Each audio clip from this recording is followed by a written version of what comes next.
Maghihiwa-hiwa ako guys ng bawang. Ayan guys. Ihanda natin ang ating camera. So ayan, umpisahan ko na ang ating paghihiwa-hiwa ng aking bawang. Ayan, pipinuhin ko lang siyang paghihiwa guys. Ayan, tapos susunod ko naman yung ating sibuyas. Manipis lang yung paghihiwa ko guys. Ayan, tapos susunod ko na rin yung ating kamatis. Ayan, manipis din po ang pagkakahiwa ko sa mga kamatis guys. Ayan. Tapos isusunod ko naman din yung ating pipino. Ayan. Itong pipino na to guys, hindi ito isasama ko sa aking ilulutong gulay, no. Ito'y gagawin ko lang siyang salad, papak lang guys. Isasawsa sa suka, haluan lang natin siya ng guys, ng kamatis. Yung normal kong ginagawa na kakainin lang ng diretsahan yung ating pipino, no. Cucumber, ayan. Tapos nyan guys, ayan, susunod ko naman yung ating cabbage. Ayan, hiwain ko naman siya guys ng pa-cubes. Ayan, hiwain ko siya. Ayan, tapos nito paghiwa ko guys, ayan, so i-flex ko sa inyo yung mga nahiwa-hiwa ko na mga gulay, no. Ayan, yung ating mga sangkap na mga gulay.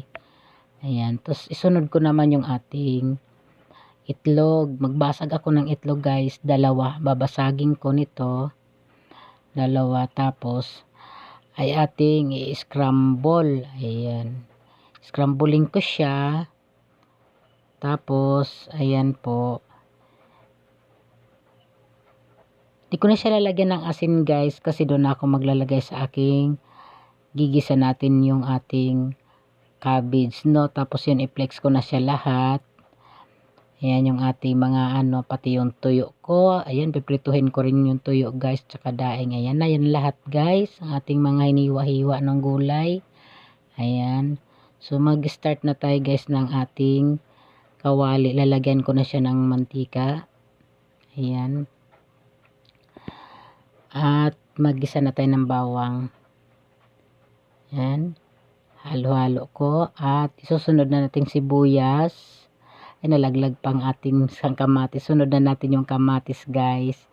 Ayan, pasensya na to guys, kasi medyo nauso, kasi malakas yung ating apoy, at malapit-lapit yung ating camera, no, konti.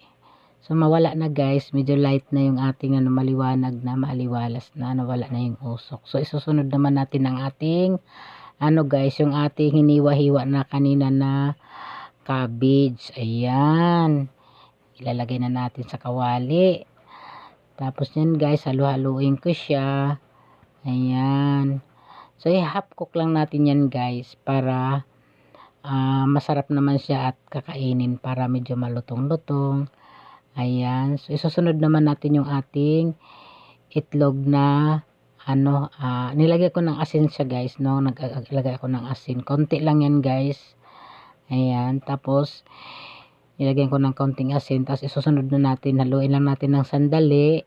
Ayan, tapos isusunod naman natin yung ating tawag nito, yung ating ini-scramble kanina na itlog. Ayun guys, ilalagay na natin para mag-mix dyan sa ating cabbage. Ayan guys,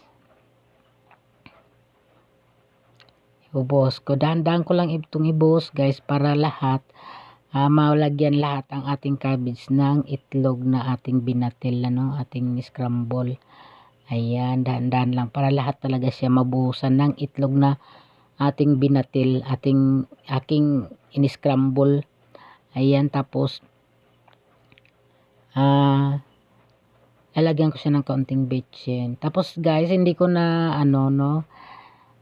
naglagay nga pala ako, nagdagdag ulit ako ng ng mantika.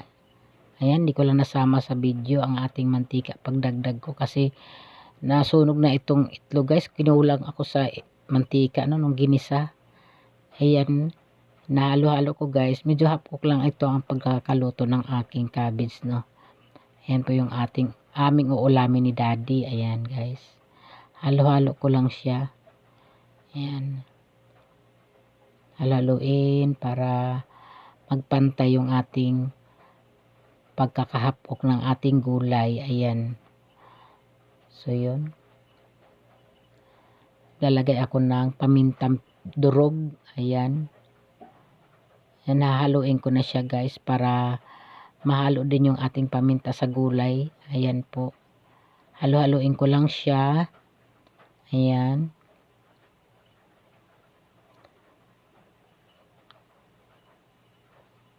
So, yun nakikita nyo, medyo nasunog yung ilalim kasi kinulang ako kanina ng mantika, ano.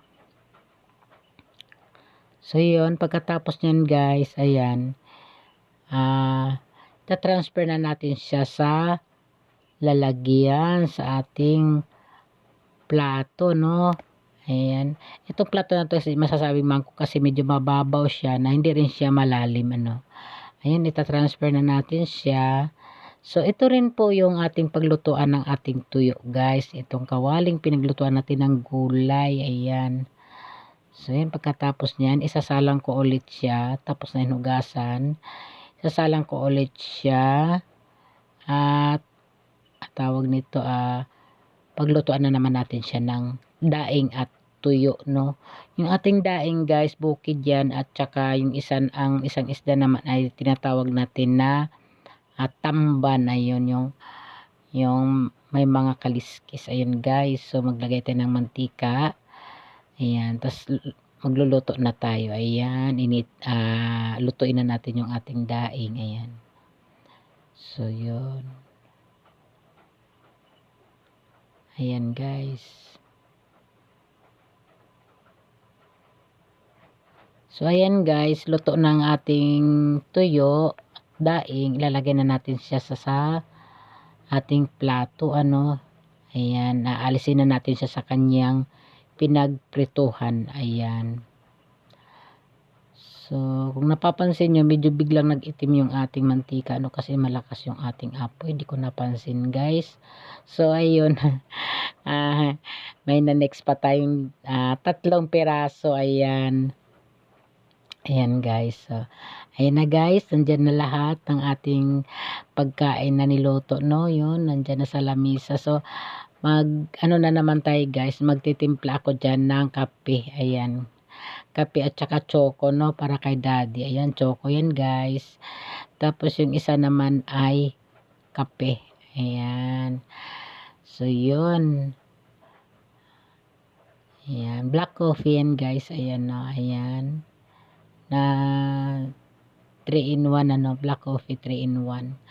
So, yun guys, ilalagay na natin siya sa ating lamisa. Tapos na nating haluin ang ating kape. Ayan. So, yun guys, andito na lahat sa lamisa ang ating mga pagkain. Ayan. So, yun guys, kain na tayo guys. Ayan na, ang sarap ng ating mga pagkain. Ayan po. So, dad, kain na tayo, dad. Ayan. Ayan. Nandyan na po. Kain po tayo. Ayan po. Ayan. Ayan po. Kain tayo, guys. Ayan. So, yun. Ayan. So, ayan po. Maraming salamat po. Ayan. Thank you for watching, guys. Thank you for watching. Ayan po.